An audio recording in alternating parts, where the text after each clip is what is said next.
말씀으로 인해서 여러분의 영혼과 마음이 따뜻해지는 그런 귀한 시간이 되기를 주님의 이름으로 간절히 축원합니다.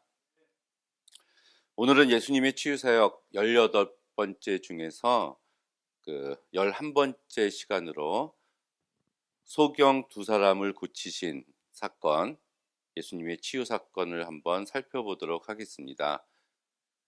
이 소경 두 사람을 고치신 사건은 마태, 마가, 누가복음 모두 동일하게 이 사건을 이야기를 하고 있습니다. 그런데 예루살렘에 입성하기 직전 마지막에 예수께서 행하신 이 치유 사역이 오늘 저와 여러분이 맞이하고 있는 이 소경 두 사람을 고치신 사건이었어요. 마지막 일주일 동안의 예루살렘에서 순환의 시간을 보내시기 전에, 그리고 또 고난의 잔을 마시기 위해서 한 걸음 한 걸음 예루살렘을 향해서 다가서고 있는 그런 시점, 그런 상황 가운데서도 예수께서는 자기를 부르는 그런 병자들의 부르짖음을 외면하지 않으시고 긍휼을 베풀어 주셔서 그들을 치유해 주시는 그런 사건이 오늘 이 본문입니다. 그래서 이제 마지막 공관복음서에 나오는 예수님의 마지막 치유 사역이다라고 우리가 볼 수가 있습니다. 마태복음을 보니까 소경 두 사람이 있었다고 이야기를 하고요. 마가복음과 누가복음에는 두 명이 아니라 한 사람만 있었다고 이야기를 합니다. 특별히 마가복음에서는 그 사람의 이름이 바디메오였다라는 것을 밝히고 있어요. 아마도 이때 등장하는 소경은 두 사람이었는데 바디메오라는 사람이 기억에 남았고, 그가 나중에 그리스도를 열심히 쫓았고 믿었기 때문에 그 두 사람 중에서 대표적인 인물 한 사람인 바디메오의 이름을 마가가 기록한 것으로 보여집니다. 근데 한 가지 특이한 점은 지금 마태복음에는 20장, 그러니까 거의 마지막이죠. 20장에 이 본문이 나오는데 마태복음 9장 27절에서 31절을 보면은 소경 두 사람을 고치신 사건이 또 등장을 합니다. 거의 비슷해요, 맥락은. 하지만 그 사건과 이 사건은 이제 별개의 사건으로 보입니다. 그렇다면 마태복음에서는 이 소경을 고치신 사건이 두 번 이렇게 언급되어 있다라는 사실도 우리가 발견을 할 수가 있습니다. 마가복음을 우리가 주의 깊게 살펴보면 바로 이 앞의 사건, 소경 두 사람을 고치시기 바로 직전에 예수께서 세 번째 순환 예고를 하시게 됐는데, 그때 제자들이 깨어있지 못하고 계속해서 세속적인 야욕에 불타고 있었다고 기록을 하고 있습니다. 제자들의 영적 무지 상태가 이제 예수께서 하늘로 죽으시고 부활하실 때까지, 죽으실 때까지 단 일주일밖에 남지 않은 상황이었음에도 불구하고 아직도 제자들은 예수님을 하나님의 아들로, 그리스도로 바로 인식하지 못하고 있었어요. 그때까지도 예수님이 정치적인 이런 메시아 왕국을 건설하기 위한 승리의 여행길, 예루살렘을 향한 그 길을 가고 있다고 제자들은 생각을 했습니다. 그러니까 로마의 압제로부터 이스라엘을 해방시키고 이 세속적인 왕으로 즉위하실 때 제자들인 자기들이 그 나라의 요직에 앉게 해달라고 예수께 이야기를 했고, 그런 기대에 부풀어 있었어요. 더군다나 제자들은 그때까지도 상호 간의 경쟁을 하고 있었고 견제 심리를 노출하고 있었습니다.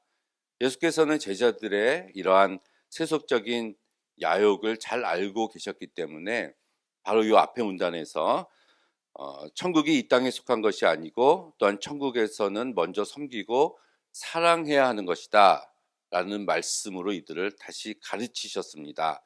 하지만 안타깝게도 이때까지도 이 제자들은 예수님의 이 말씀을 바로 깨닫지 못하고 있었어요. 이 소경 두 사람 중에 한 사람이었던 이 바디메오는 이제 거지들이 흔히 하던 대로 길가에 앉아서 구걸을 하고 있었습니다. 그런데 어느 날 이 바디메오는 예수님이 지나가신다는 이야기를 전해 듣고 다윗의 자손 예수님 나를 불쌍히 여겨 주옵소서라고 외치게 돼요. 소리를 질렀습니다. 이 사람의 이름이 바디메오라고 나오는데 이 그리스어에서 바는 아들이란 뜻이에요. 그러면 디메오의 아들이라는 이름을 가지고 있고요. 뭐 주니어겠죠. 또는 명예의 아들이라는 이름을 뜻하기도 합니다.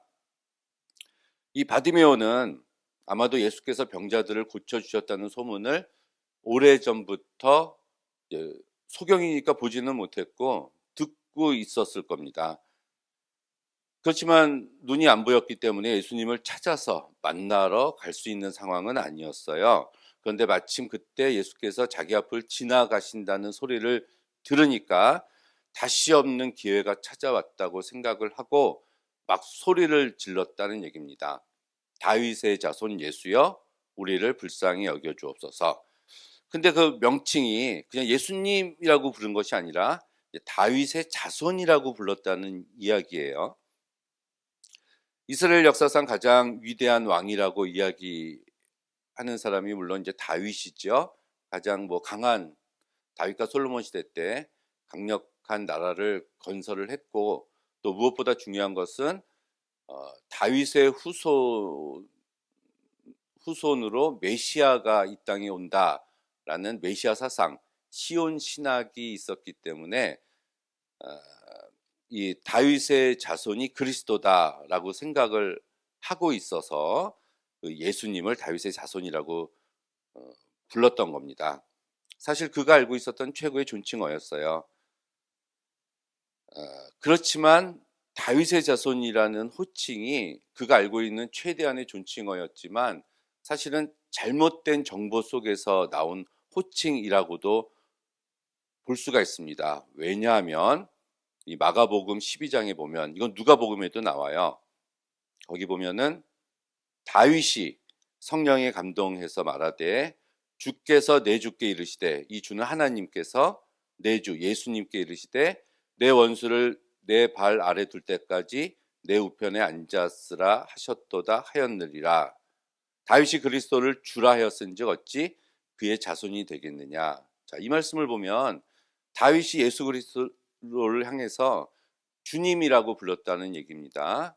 그러니까 지금 오신 이 예수님은 다윗의 후손일 수가 없는 거죠. 다윗이 주님이라고 불렀으니까. 따라서 이제 바디메오는 예수님이 메시아라는 것은 보았지만 어떤 메시아인지에 대해서는 이스라엘 백성들이 보는 방식으로 똑같이 봤기 때문에 진정한 예수님의 모습을 발견한 거라고 볼 수는 없었습니다. 이건 바디메오뿐만이 아니라 제자들을 비롯한 다른 사람들도 다 그랬어요. 부분적으로 예수님을 봤다는 얘기죠. 그런데 이제 요거는 마가복음인데요. 마태복음을 보면은 처음부터 그리고 자주 예수님을 다윗의 자손이라고 말을 하고 있습니다. 누가복음도 곳곳에서 나와요. 누가복음 1장, 2장에 보면. 근데 마가는 지금까지 마가복음 10장에 이르기까지 예수님을 향해서 다윗의 자손이라는 호칭을 부른 적이 한 번도 없었는데 바로 이곳에서 처음 바디메오의 이야기에서 예수님을 다윗의 자손이라고 명확히 합니다. 그런데 이렇게 바디메오가 예수님을 향해서 큰 소리로 다윗의 자손 예수여 우리를 불쌍히 여기소서라고 부르고 있었을 때 예수님을 따라가던 주위에 있었던 많은 사람들이 이 소경을 향해서 조용히 하라면서 꾸짖었다라는 대목이 나옵니다. 이 예수님의 이적 이야기, 특히 병 치유 사역을 보면은 이렇게 꼭 장애나 병이 있는 사람이 예수님께 다가가려고 했을 때 막는 무리들이 곳곳에서 등장하는 것을 우리는 발견할 수가 있습니다. 12의 혈루증 앓던 여인 부분에서도 회당장 야이로의 딸을 고치시러 예수께서 가시는 도중에 그 집에서 온 사람들이 벌써 아이가 죽었기 때문에 가는 것이 소용없는 일이다 라고 예수님이 오는 것을 방해하는 대목이 나와요. 만약에 예수께서 그 말을 듣고 계속해서 야이로의 집으로 가지 않으셨다면 그 딸은 살아나지 못했을 겁니다. 바디메오는 지금 죽느냐 사느냐라는 절박한 마음을 가지고 주를 향해서 자기의 모든 것을 내어놓고 소리를 지르고 있는 건데, 사람들은 시끄럽다, 예의가 없다라는 이유로 여기서 꾸짖기까지 합니다.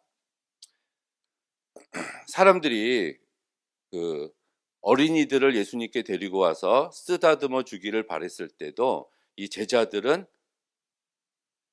이 어린아이들을 꾸짖었다라는 구절도 나와요. 마가복음 10장 13절에. 이 얘기는 조금 이따가 한 번 더 합시다. 무리들은 예수께서 이제 새 나라의 왕으로, 위대한 세속적인 왕으로 즉위하기 위해서 예루살렘으로 가고 있다는 기대에 부풀어 있었기 때문에 그 길을 방해하는, 지체시키는 이 소경들의 하소연을 굉장히 귀찮게 여긴 겁니다. 그러나 이들은, 소경들은 무리들의 꾸짖음에도 아랑곳하지 않고 더욱더 소리 높여서 예수님을 부르고 있었다, 간구했다, 이렇게 나옵니다. 주여 우리를 불쌍히 여기소서라는 이 말씀이 마태복음에서는 3번 반복해서 이야기를 합니다. 20장 30절 31절에 이렇게 예수님의 은혜를 입고자 한 간구자의 분명한 태도가 계속해서 반복해서 예수님을 향해서 부르짖은 거예요. 예수께서 불쌍히 여기시는 사람이야말로 그 당사자인 그 인간이 지니고 있는 모든 문제가 해결함을 받을 수 있는 명쾌한 해결책이 됩니다. 바로 예수님을 메시아로 확신한 이 소경들에게는 바로 이 순간이 자신들에게 있어서는 다시 없는 구원의 기회로 생각했다는 얘기예요. 그렇기 때문에 이 바디메오는 비록 앞은 보지 못했지만, 그리고 신분이 거지였지만, 그것을 가로막고 있는 이 장애물 앞에서도 절대로 뒤로 물러서지 않고 뚝심과 꿋꿋함을 가지고 오히려 더 큰 소리로 다윗의 자손 예수여 우리를 불쌍히 여기어 주옵소서 하고 소리를 질렀어요. 예수와 함께 있는 사람들의 꾸짖음에도 바디메오는 설득당하지 않았습니다. 그는 자신의 외침이 계속해서 들려질 때까지 계속 부르짖었어요. 그는 자신의 명예나 또는 경제 활동이나 그리고 풍요로운 삶으로 회복되기 위해서는 무엇보다도 예수님으로부터 그의 자비가 자신에게 필요하다는 것을 확실하게 알고 있었던 사람이었습니다. 이 바디메오, 이 소경이 원했던 것은 금이나 은이 아니었습니다. 세상 권력이 아니었고요. 바로 이 직전 본문에서 예수님의 제자들이 예수님의 옆자리를 한 자리씩 차지하게 해달라고 요구했었는데, 그런 요구를 한 것도 아니었어요. 단지 이들은 예수님께 긍휼만 베풀어 주시기를 간절히 바랬다는 얘기입니다. 예수께서는 이들의 이 마음을 아셨습니다. 그래서 지나치지 않으시고 이들에게 큰 구원의 사역, 치유 사역을 베푸시게 돼요. 마태복음 20장 32절에 보니까 머물러 서서 이런 말씀이 나옵니다. 마지막으로 지금 예수님께서는 예루살렘으로 십자가 순환을 당하기 위해서 가시는 마지막 죽음의 길이었습니다. 하지만 죽음의 길이었지만 그 길은 예수님의 사역이 완성되는 길이었어요. 하나님의 뜻이 이루어지는 중요한 일이었습니다. 그럼에도 불구하고 소경들의 외침에 예수께서는 머물러 서신 거예요. 이렇게 예수님께서는 철저히 어렵고 약한 자들을 섬기시고 그들에게 구원을 베풀어 주시기 위해서 이 땅에 오신 겁니다. 자신의 이름을 부르면서 애타게 찾는 이들을 외면하지 않으셨고요. 그들의 필요를 주께서는 모두 들어주셨어요. 예수님께서는 당신의 죽음이 기다리고 있는 엄숙한 예루살렘으로 가는 길을 그 길에서의 발걸음을 멈추신 겁니다. 이 머물러 서서라는 말은 시간적으로 넉넉히 머물러 계셨다라는 뜻이에요. 그렇기 때문에 이 멈춤은 상당히 신중하고 의미 있는 단어라는 것을 우리는 발견을 할 수가 있습니다. 예수께서 부르셨어요. 그랬더니 이 소경이 겉옷을 내버리고 뛰어 일어나 예수께 나왔습니다. 이게 마가복음에 나오는데요. 아주 긴박하고 박진감 넘치는 묘사를 하고 있습니다. 겉옷을 내버렸다라는 말이 나오네요. 당시 사람들에게 있어서의 겉옷은 일반적으로 우리가 입고 다니는 겉옷과는 상당히 다릅니다. 제산 목록 첫 번째였고요. 생명과 다름없는 아주 귀한 것이었습니다. 일반 사람에게도 그럴진데 이 거지에게 겉옷이야말로 더 중요한 거겠죠. 국어를 할 때도 필수품이었고요. 이 누더기 같은 겉옷이라도 있어야지만 동정심을 일으킬 수 있었고요. 집이 없이 살아가니까 동량한 것을 겉옷에 여기저기에 넣어 다녀야 했고요. 밤에 잠을 잘 때는 훌륭한 이불의 역할을 했던 것이 이 겉옷이었습니다. 그런 겉옷을 그가 내버리고 뛰어 일어나서 예수께 나왔습니다. 자기의 모든 것을 버렸다는 얘기죠. 이렇게 이 소경 거지가 소중한 재산인 겉옷을 벗어던지고 예수님께로 뛰어가는 모습은 그가 얼마나 예수님의 메시아의 긍휼을 고대하고 있었던가를 단적으로 보여주는 모습이에요. 어쩌면 자기에게 주어진 단 한 번의 기회를 잡기 위해서 기쁨으로 그 부르심에 응하는 모습입니다. 그래서 이 소경은 기독교인들의 제자 훈련의 모델로 이제 그려지고 있습니다. 겉옷을 벗어던진 그의 행동은 이전의 삶을 모두 정리하고 버리고 떠나는 사람의 이미지를 보여주고 있죠. 이전의 부, 명예, 풍요와 특권을 모두 내어 던지고 자기를 포기하고 극적인 변화를 요구하는 복음의 능력을 여기서 우리들에게 상기시켜 줍니다. 이렇게 다가온 이 바디메오에게 예수께서는 내가 너에게 무엇을 하여 주기를 원하느냐 이렇게 말씀하십니다. 그런데 이 말씀은 사실 이 질문은 소경들의 믿음의 고백을 듣기 위함이었어요. 다른 본문도 보니까 예수님께서는 병자든 죄인이든 항상 이런 식으로 질문을 하고 나신 후에 그들의 대답을 이루어 주시곤 한 경우가 많이 있었습니다. 이는 병자, 죄인들, 가난한 자들에 대한 예수님의 깊은 배려이기도 했고요. 또한 그들이 자신들의 해결할 문제들을 근본적으로 잘 이해하고 있었는가를 예수께서 알기 위함이기도 했어요. 바디메오에게는 분명히 바라는 것이 있었습니다. 간절한 소원이 있었죠. 그것은 두말할 필요도 없이 보는 것이었어요. 그래서 선생님, 내가 다시 볼 수 있게 하여 주시옵소서. 다시라는 표현을 보면은 선천적으로 소경은 아니었던 것 같죠. 그 전에 보았다가 보지 못한 어떤 장애가 이 사람에게 생겼던 것 같습니다. 망설이지 않고 바로 보게 해달라고 예수님께 소원으로 대답을 했습니다. 이 두 가지인데요. 하나는 소경이었다는 얘기고요. 하나는 거지였다는 얘기입니다. 바디메오는. 두 가지를 가지고 있네요. 소경 바디메오일 수도 있고요. 거지 바디메오일 수도 있습니다. 근데 소경이면서 거지였어요. 소경은 눈이 뜨는 게 소원이고요. 거지는 뭐 돈이 있는 거, 뭐 넉넉한 물질이 있는 것이 그가 바라는 거겠죠.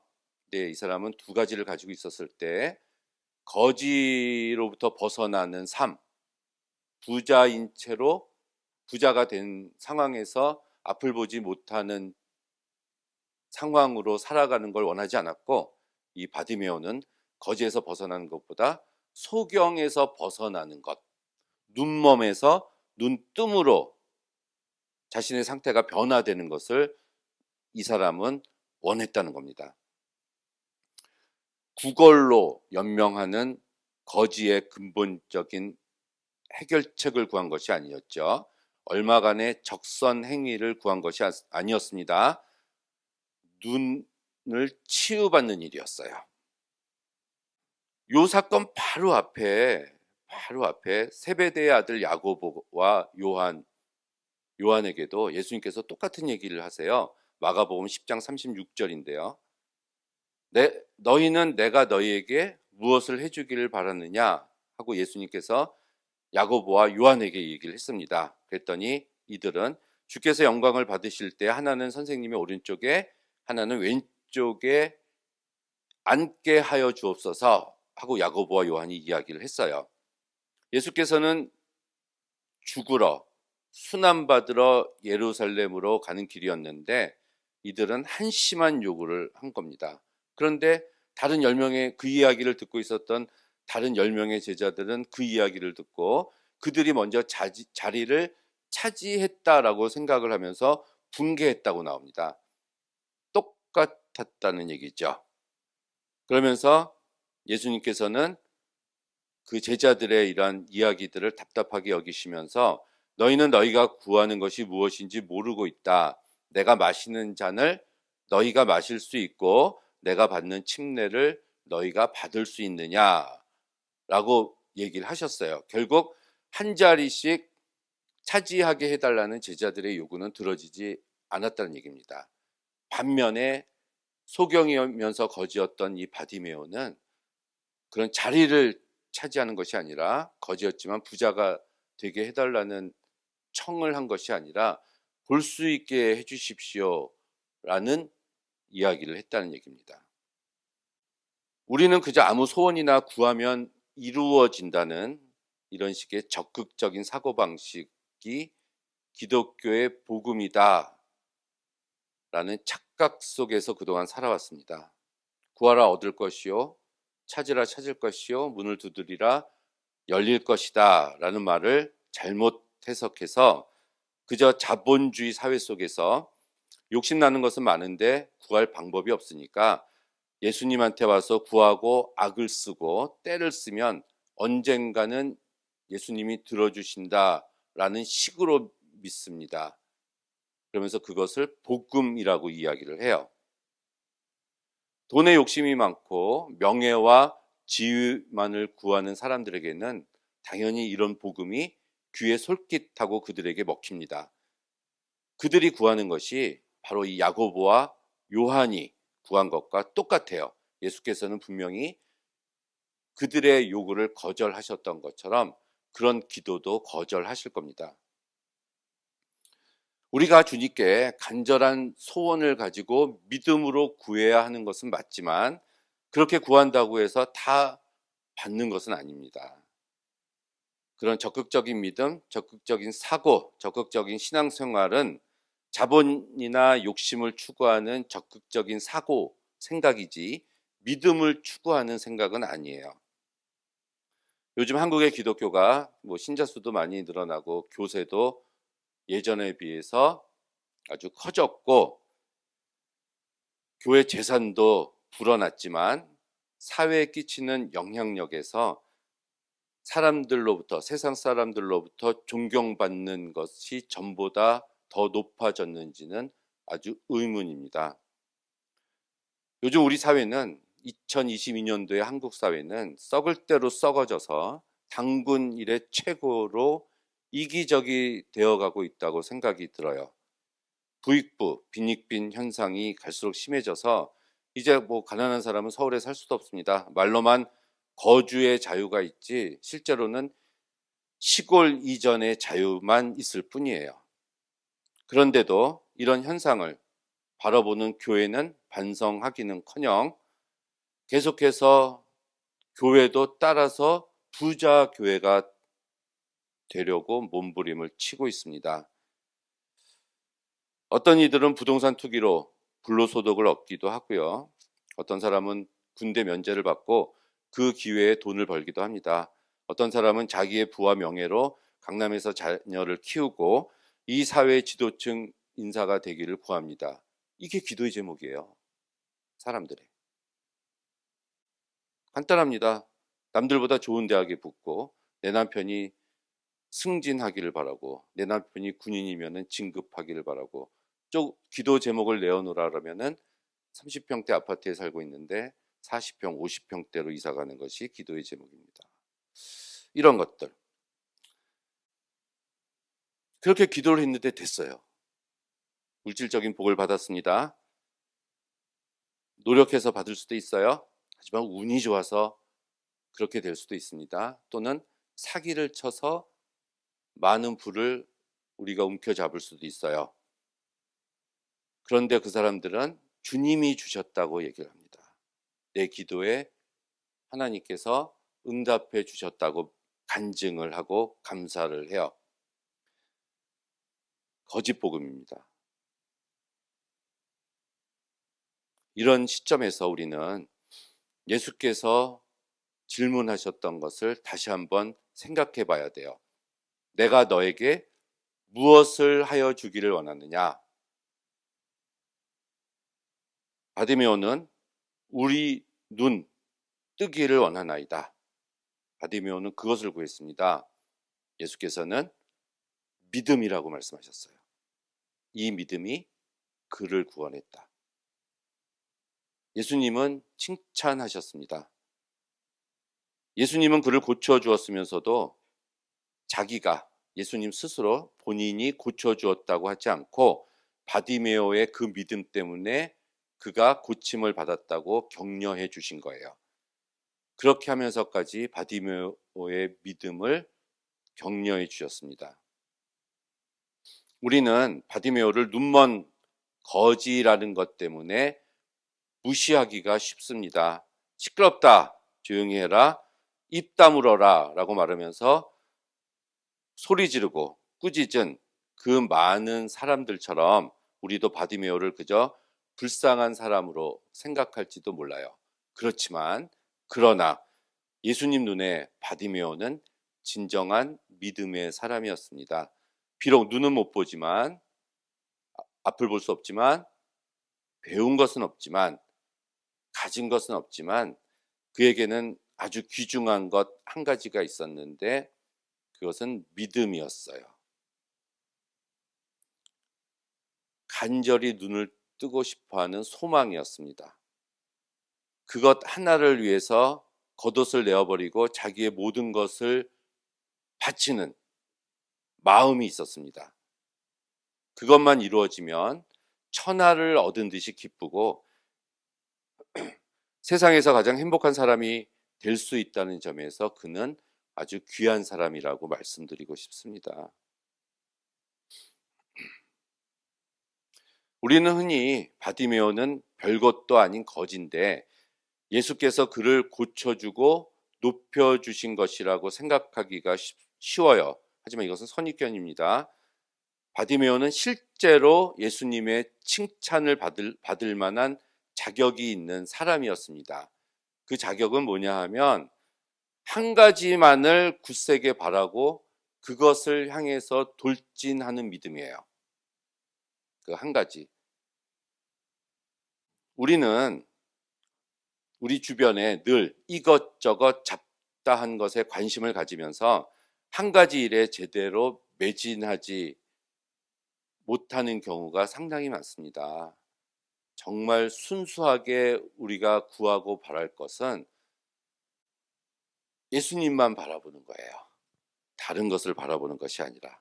그래서 바디메오의 믿음은 화려한 믿음이 아닙니다.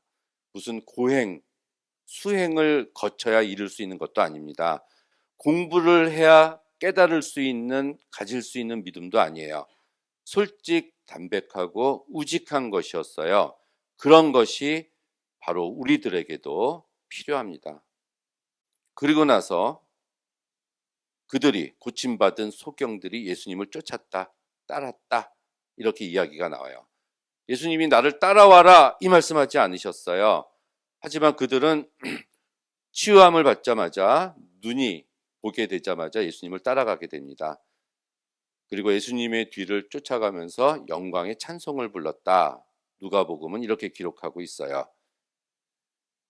길가에 앉아있는 거지였지만 이제 예수님을 따라가는 제자가 된 것입니다. 그렇기 때문에 우리 그리스도인들은 오직 예수님만 따라가야 되겠죠. 바디메오가 고침을 받은 다음에 눈을 뜬 다음에 제일 먼저 한 일은 예수님을 쫓아간 것이었습니다. 여기서 따르다 이 말도 제자들에게 전문적으로 사용되는 용어예요. 바디메오에게 사용된 것을 놓고 보면 바디메오가 제자가 되었다는 것을 알 수가 있습니다. 우리도 바디메오처럼 예수님을 따르는 삶을 살아야 돼요. 이것이 제자의 삶입니다. 야고보와 요한의 세상적인 한 자리 차지하게 해달라는 소원이 아니라 바디메오의 소원 같은 그런 소박하고 간절한 소원을 갖고 오직 예수께 용수철이 튀듯 전폭적으로 나 자신을 맡기고 기도하면서 살아야 되는데 그것이 바로 믿음입니다. 그런데 우리가 이 부분을 누가복음을 보면 굉장히 재미있는 장면을 발견을 할 수가 있습니다. 누가복음 18장 15절 이하에 보면은 어린아이가 나와요. 어린아이가 이제 예수님한테 오는 걸 제자들이 막으니까 막지 말아라.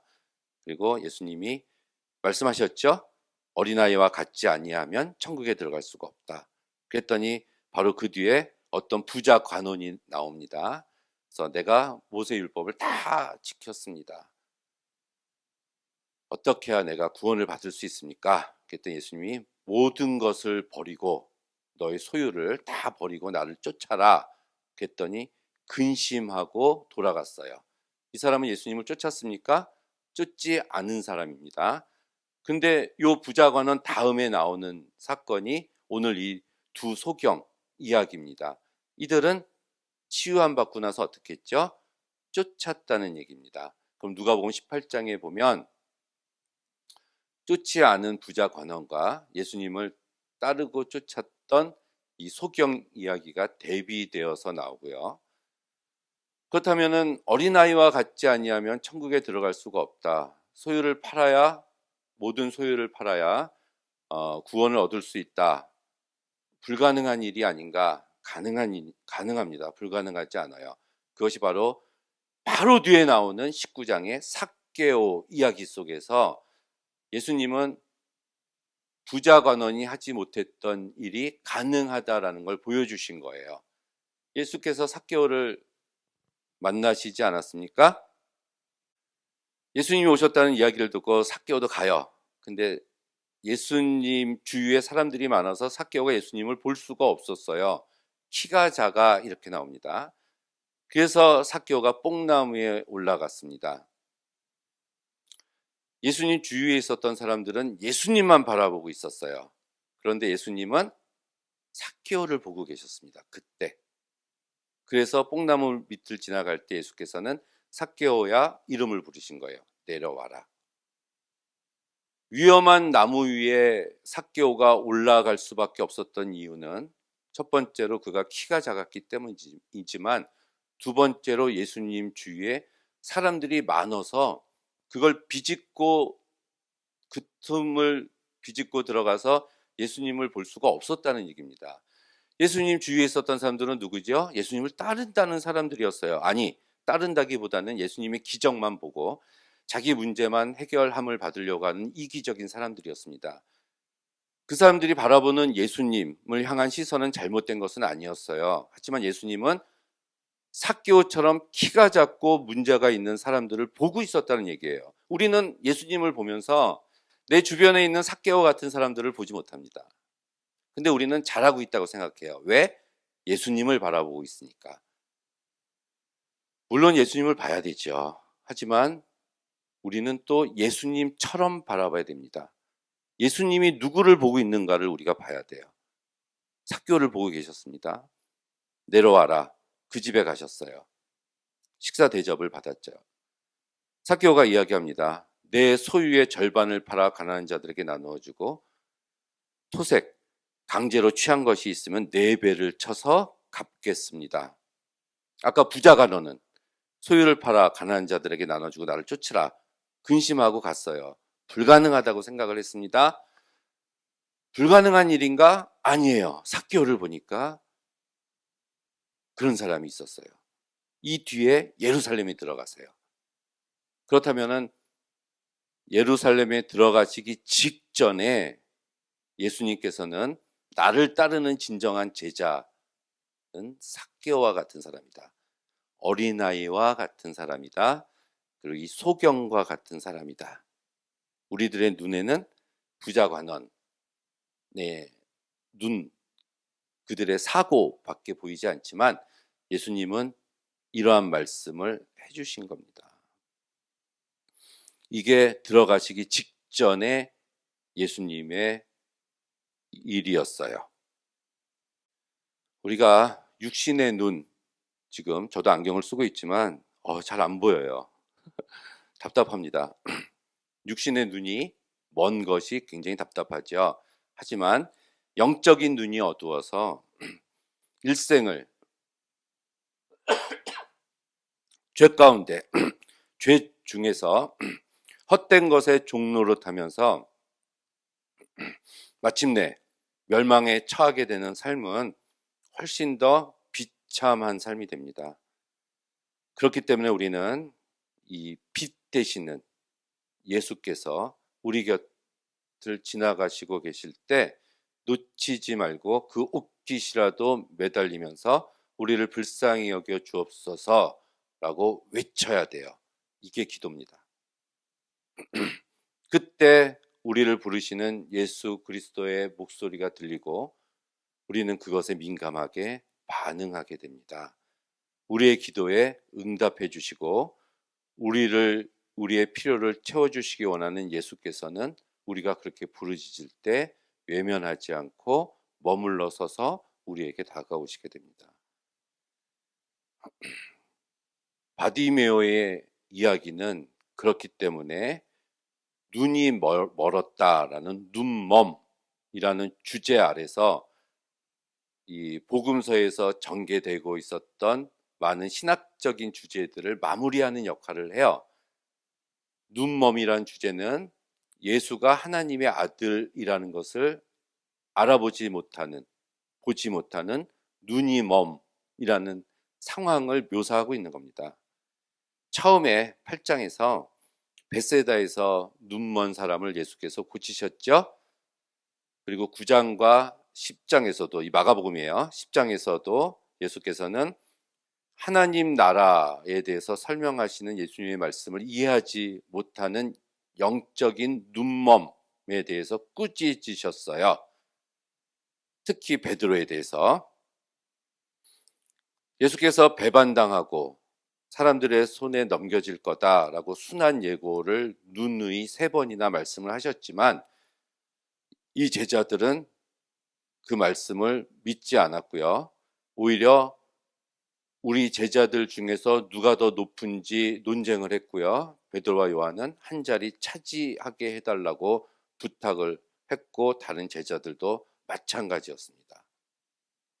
아직까지도 눈멈에서 깨어나지 못하는 제자들의 모습이에요. 바디메오 이야기는 이러한 눈멈이라는 주제의 흐름 속에서 그 이야기들의 절정을 이끄는 역할을 하고 있습니다. 그래서 예수께서는 이 바디메오의 육체적인 눈멈이 눈뜸으로 바뀐 것처럼 이 바디메오가 눈을 뜨자 육신의 눈을 뜨자 영적인 눈도 떠져서 예수님을 쫓아가는 것처럼 우리들도 다른 제자들도 그렇게 해야 된다는 것을 예수께서 말씀을 하고 계시는 거예요. 결국은 신학적으로 이 바디메오, 인간의 육신의 눈을 뜸이라는 주제가 있지만 더 중요한 것은 우리가 영적으로, 우리가 신학적으로 하나님과 예수님을 바로 아는 그런 영적인 눈을 눈먼 상태에서 살면 안 된다는 말씀을 여기서 해주고 계시는 겁니다. 그래서 우리들도 저와 여러분들도 이러한 상황 가운데 우리가 세상적인 것을 바라보지 말고 우리가 진정, 진리 대신 예수님을, 참된 예수님을 바로 알고 인식해서 쳐다볼 수 있기를 간절히 바랍니다.